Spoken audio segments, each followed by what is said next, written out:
Hi friends, എല്ലാവർക്കും നമസ്കാരം. Welcome to my channel. അപ്പോൾ ഇന്ന് നമ്മൾ ചെയ്യാൻ പോകുന്നത് ഒരു അച്ചാറാണ്. ഇതിൽ നമ്മൾ വിനീഗർ, എണ്ണ, ഒരു തുള്ളി എണ്ണ പോലും ചേർക്കാതെയാണ് ചെയ്യുന്നത്. അപ്പോൾ എങ്ങനെയാണ് ചെയ്യുന്നതെന്ന് കാണാം. അപ്പോൾ വിനീഗറും ചേർക്കുന്നില്ല, എണ്ണയും ചേർക്കുന്നില്ല. പക്ഷേ കേടുകൂടാതിരിക്കുന്ന, ഏറെ നാൾ കേടുകൂടാതിരിക്കുന്ന ഒരു അച്ചാറാണ്. അപ്പോൾ എങ്ങനെയാണ് ചെയ്യുന്നതെന്ന് കാണാം. ചാനൽ എല്ലാവരും സബ്സ്ക്രൈബ് ചെയ്യണം, സപ്പോർട്ട് ചെയ്യണം. ബെല്ലൈക്കൺ കൂടെ ഒന്ന് പ്രസ് ചെയ്യണം. അതിൽ ഓൾ ഓപ്ഷൻ തിരഞ്ഞെടുക്കണം. എന്നാൽ മാത്രമേ ഞാൻ വീഡിയോസ് അപ്ലോഡ് ചെയ്യുമ്പോൾ നിങ്ങൾക്ക് ഉടനുടൻ നോട്ടിഫിക്കേഷൻസ് വരും. അപ്പോൾ എങ്ങനെയാണ് ടേസ്റ്റി ആയിട്ടുള്ള ഈ എണ്ണയില്ലാത്ത, വിനീഗർ ചേർക്കാത്ത അച്ചാറുണ്ടാക്കുന്നത് നോക്കാം. അപ്പോൾ ഈ നാരങ്ങ നമുക്കൊന്ന് ആവി കയറ്റി എടുക്കാം. അപ്പോൾ ഞാനിപ്പോൾ ഒരു 15 നാരങ്ങ എടുത്തിട്ടുണ്ട്.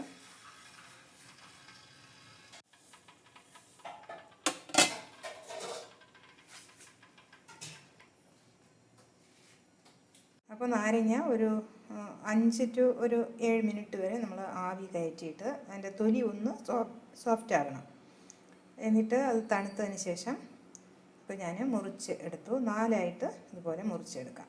അപ്പോൾ ഇനി നമുക്ക് ഒരു 2 ടേബിൾ സ്പൂൺ ഉപ്പ് പൊടി, 2 ടേബിൾ സ്പൂൺ മുളക് പൊടി, ഒരു ടീസ്പൂൺ കായപ്പൊടി, ഇത് നമുക്കിനി ഈ നാരങ്ങയിൽ ചേർത്ത് നന്നായിട്ട് മിക്സ് ചെയ്ത് നല്ലൊരു ഡ്രൈ ബോട്ടിലിൽ ഇട്ട് വയ്ക്കാം. അപ്പോൾ ഈ അച്ചാറിന് കുറച്ച് ഒരു സ്വീറ്റ്നെസ് കിട്ടാൻ വേണ്ടി ഞാനൊരു 2 ടേബിൾ സ്പൂൺ പഞ്ചസാര കൂടെ ചേർത്ത് കൊടുത്തിട്ടുണ്ട്. അതുകൂടെ നമുക്കിനി ഇതിൽ മിക്സ് ചെയ്ത് കൊടുക്കാം. അപ്പോൾ നമുക്കിത് നന്നായിട്ട് മിക്സ് ചെയ്ത് അടച്ചു വയ്ക്കാം. ഇപ്പോൾ പഞ്ചസാര ആദ്യമേ വേണമെങ്കിൽ നമുക്ക് കൂടെ ചേർക്കാം. ഇതേപോലെ കുലുക്കിയതിന് ശേഷം അടച്ചു വയ്ക്കാം. അപ്പോൾ ഇത് ഒരു രാത്രി ഞാനിതുപോലെ കുലുക്കി വെച്ചിട്ടുണ്ടായിരുന്നു. ഇനി ഇതിനെ നമുക്ക് വെയിലിൽ വയ്ക്കാം.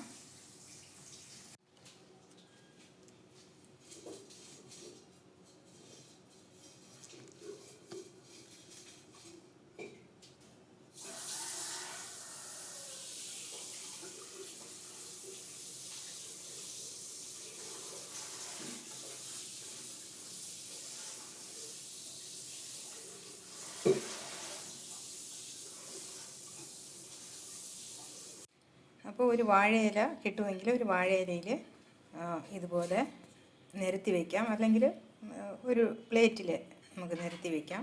എന്നിട്ടിനി ഇത് വെയിലിൽ വയ്ക്കണം.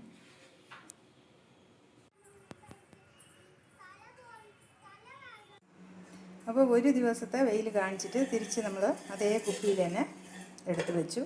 ഇനി ഇത് അടച്ചു വയ്ക്കാം. ഞാൻ ഈ കുപ്പിയും കൂടെ കുറച്ച് സമയം വെയിൽ കാണിച്ച് എടുത്തിരുന്നു.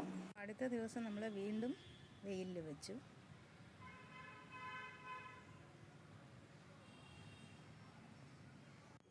ഇനി നമുക്ക് ഒരു 2 പീസ് ശർക്കര, ഒരു 1/2 കപ്പ് വെള്ളം ഒഴിച്ച് തിളപ്പിക്കാനായി വെച്ചിട്ടുണ്ട്. ഇത് തിളയ്ക്കുമ്പോൾ എടുത്ത് അരിച്ചിട്ട് വീണ്ടും ഒന്ന് തിളപ്പിക്കണം. ഞാനൊരു പാനിൽ ഒരു 2 ടീസ്പൂൺ മുളക് പൊടി, ഒരു 1/2 ടീസ്പൂൺ കായപ്പൊടി, ഒരു അല്പം മഞ്ഞൾപ്പൊടി, ഇത്രയും എടുത്തിട്ടുണ്ട്. ഇതിനെ ഒന്ന് ചെറുതായിട്ടൊന്ന് ചൂടാക്കിയെടുക്കാം. ഒരുപാട് മൂത്ത് പോകണ്ട, ഈ ചെറുതായിട്ടൊന്ന് ചൂടാക്കിയെടുക്കാം. ഇപ്പോൾ ചെറുതായിട്ട് ചൂടായ മുളക് പൊടിയിലോട്ട് ഒരു 1/2 ടേബിൾ സ്പൂൺ ഉപ്പ് കൂടെ ചേർത്ത് കൊടുത്തു. എന്നിട്ട് നമുക്കിനി നമ്മൾ ഉരുക്കിയെടുത്ത ശർക്കര കൂടെ അരിച്ച് ഇതിലൊഴിച്ചു കൊടുക്കാം.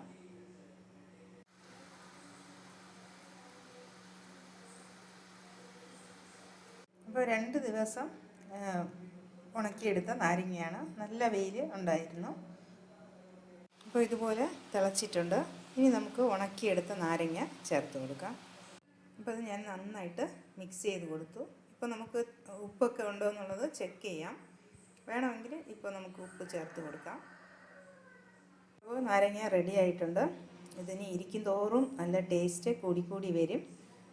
അപ്പോൾ നമുക്കിത് നന്നായിട്ട് തണുത്തതിന് ശേഷം നല്ല ഒരു കണ്ണാടി ബോട്ടിലിൽ എടുത്ത് വയ്ക്കാം.